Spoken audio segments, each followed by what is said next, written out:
Welcome my YouTube channel presented by Thames educational. आज का topic है यंग इंडिया। तो व्हाट इज़ यंग इंडिया? पहले मैं आपकी एक कन्फ्यूज़न दूर कर देना चाहती हूँ कि यंग इंडिया ये दो टर्म होती हैं। एक वह यंग इंडिया है जो कि महात्मा गांधी जी ने 1916 से 1933 में एक मैगज़ीन पब्लिश की थी जिसका नाम था यंग इंडिया, और ये एक न्यूज़पेपर का एक आर्टिकल है जिसका भी नाम है यंग इंडिया।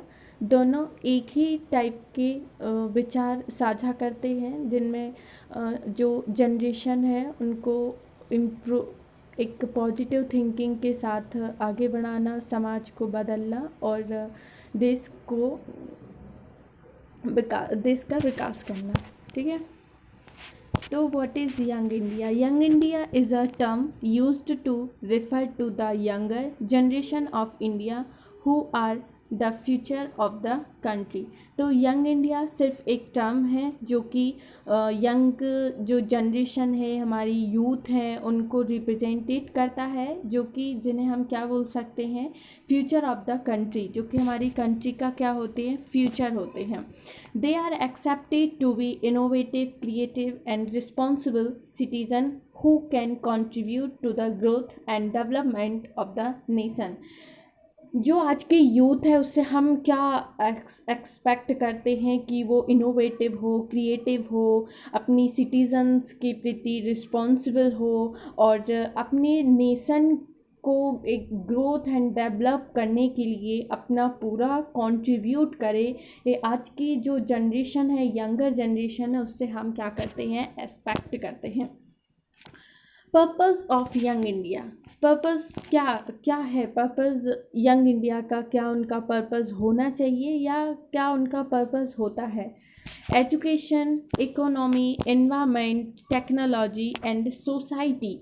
ये जो मैंने 5 टर्म्स आपको दिखाई दे रहे होंगे, ये पिक्चर्स लगी हैं जो education, economy, environment, technology and society, इनमें क्या लाना है, एक पॉजिटिव चेंजेस लाए, है ना, पॉजिटिव चेंजेस लाए जिससे हमारा क्या हो, जो कंट्री है उसका ग्रोथ हो, डेवलपमेंट हो, लेकिन ऐसे ग्रोथ एंड डेवलपमेंट ना हो, एक पॉजिटिव थिंकिंग के साथ हमारा नेशन क्या हो, आगे बढ़े।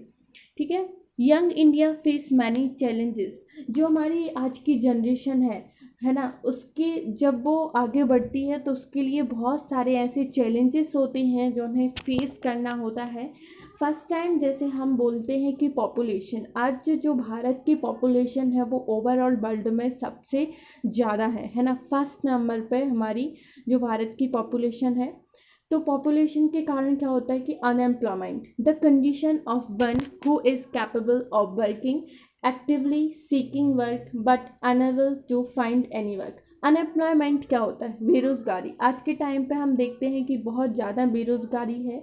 बेरोज़गारी क्या होती है कि जो लोग हैं वो एबल तो हैं, काम करने की योग्य तो है, लेकिन इतनी ज़्यादा पॉपुलेशन होने के कारण वो उनको काम नहीं मिल पा रहा है। ठीक है, next point is poverty. Poverty, not having enough money to meet basic needs including food, clothing and shelter. Human being की जो बेसिक नीड्स होती है वो क्या होती है? Food, shelter and cloth. तो पोवर्टी क्या होता है? पोवर्टी वो है जिसकी उनके पास अपना जो गुजारा है उसको चलाने के लिए सफिशिएंट मनी ना हो, है ना, फाइनेंशियल प्रॉब्लम हो, इकोनॉमिकली कंडीशन ठीक ना हो, उनकी बेसिक नीड्स ही पूरी ना हो, जैसे कि food, clothing and shelter. Next point is lack of educational, sorry वहाँ पे एजुकेशनल है। Lack of quality education refers to the absence or inadequacy of effective and comprehensive learning opportunities। जो एजुकेशन है वो हम देखते ही हैं कि हमारी भारत की जो एजुकेशन है, उस एजुकेशन सिस्टम है वो कैसा है। तो ऐसे बच्चे जो कि पोवर्टी हैं, मतलब पुअर है, इनकी इकोनॉमिक कंडीशन ठीक नहीं है, उनके लिए क्या होता है, क्वालिटी ऑफ एजुकेशन मिलना बहुत मुश्किल हो जाता है। Lack of quality of education, उनको इफ़ेक्टिव एंड कॉम्प्रिहेंसिव एजुकेशन नहीं मिलती है, उनके लिए अपॉर्चुनिटीज़ नहीं मिलती हैं कि वो जहाँ भी उनके लिए जाना है ना, तो वो जा सकें।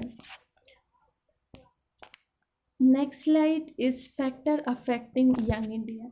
यदि यंग इंडिया आगे बढ़ रही है, आज का जो यूथ है, यंग जनरेशन है, वो आगे बढ़ रही है, तो उनको जो हमने देखा कि बहुत सारे जो चैलेंजेस होते हैं उन्हें फेस करना होता है, और जो यदि चैलेंजेस नहीं भी आ रहे हैं तो उनके लिए कुछ ऐसे फैक्टर होते हैं जो उनकी लाइफ को अफेक्ट करते हैं। लाइक दैट, जैसे कि आपको एक पिक्चर दिख रही होगी ड्रग्स। इसमें ऐसा नहीं है कि सिर्फ लड़के ही ड्रग्स लेते हैं, इसमें बॉयज़ एंड गर्ल्स दोनों ही इन्वॉल्व होते हैं।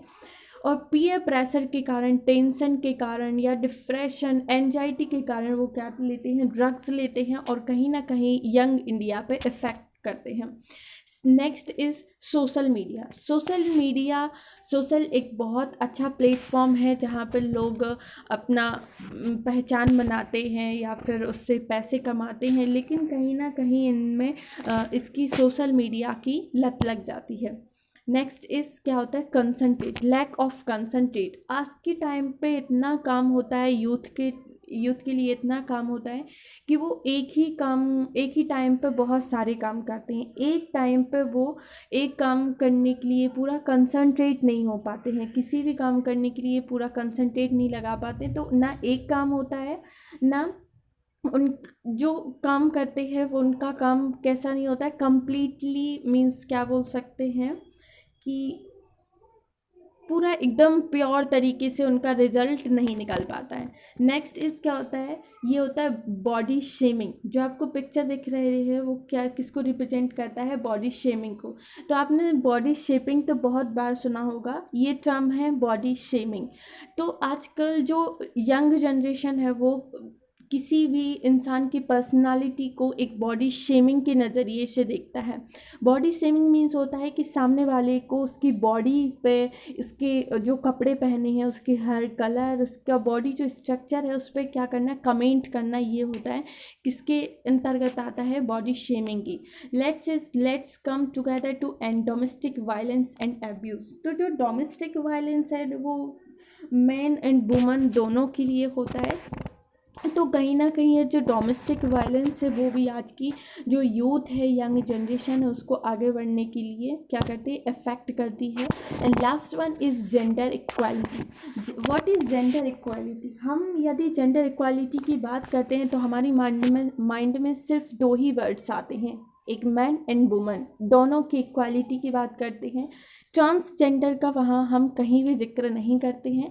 तो इस जो पिक्चर्स मैंने दिखाई है वहाँ पे वुमेन, ट्रांसजेंडर एंड मेन, तीनों की इक्वालिटी दिखाई है, क्योंकि ट्रांसजेंडर ही हमारे जैसे एक ह्यूमन होते हैं और उनकी भी वही उनका रोल प्ले होता है सोसाइटी में जितना कि मैन एंड वुमेन का होता है। Last is conclusion. In conclusion, Young India is the future of the nation, and their opinions and ideas are critical for the progress of the countries. जो young India youth है, मैं आपको पहले ही बता चुकी हूँ कि जो यंग है वो हमारी देश का फ्यूचर है, क्योंकि यंग यदि कुछ नहीं करेंगे या फिर वो अच्छा ऑब्जेक्ट या एम डिसाइड नहीं करते हैं तो वो कहीं ना कहीं हमारी कंट्री की डेवलप के लिए, ग्रोथ के लिए, उसके फ्यूचर के लिए क्या होता है, अफेक्ट करता है। तो young India is the future of the nation and their opinions, उसके जो ओपिनियंस हैं, उसका क्या परसेप्शन है, किसी भी चीज़ को उसके देखने का क्या नज़रिया है, क्या उसके आइडियाज़ हैं, तो कंट्री की प्रोग्रेस के लिए हमें उनके आइडियाज़, ओपिनियंस की को इम्पोर्टेंस देनी चाहिए। दे फेस मैनी चैलेंजेस, वो बहुत सारे फेस मैनी चैलेंजेस करते हैं, but they also have the potential to overcome them and make a positive impact on society. उनके लिए जो यंग जनरेशन है उसमें बहुत सारे चैलेंजेस भी आते हैं, लेकिन चैलेंजेस को उनको कम करने के लिए और उन्हें सॉल्व आउट करने के लिए उनमें बहुत ज़्यादा पोटेंशियल होता है और वो एक सोसाइटी के लिए एक पॉजिटिव इम्पैक्ट की ओर ले जा सकते हैं। And last is, it is the essential to provide them with the necessary resources and opportunities to realize their full potential and contribute to the development of the country. तो जो young generation है उनमें बहुत ज़्यादा challenges भी आते हैं और उन्हें वो फेस भी करते हैं। तो क्या होता है कि उनके लिए हमें जो भी उनके लिए नेसेसरी रिसोर्स हैं उन्हें हमें उनकी प्रोवाइड करानी चाहिए, उनको अपॉर्चुनिटीज़ देनी चाहिए, उनको फुल पोटेंशियल देना चाहिए, ताकि वो हमारी कंट्री के डेवलपमेंट के लिए क्या कर सकें, कंट्रीब्यूट कर सकें। Thank you.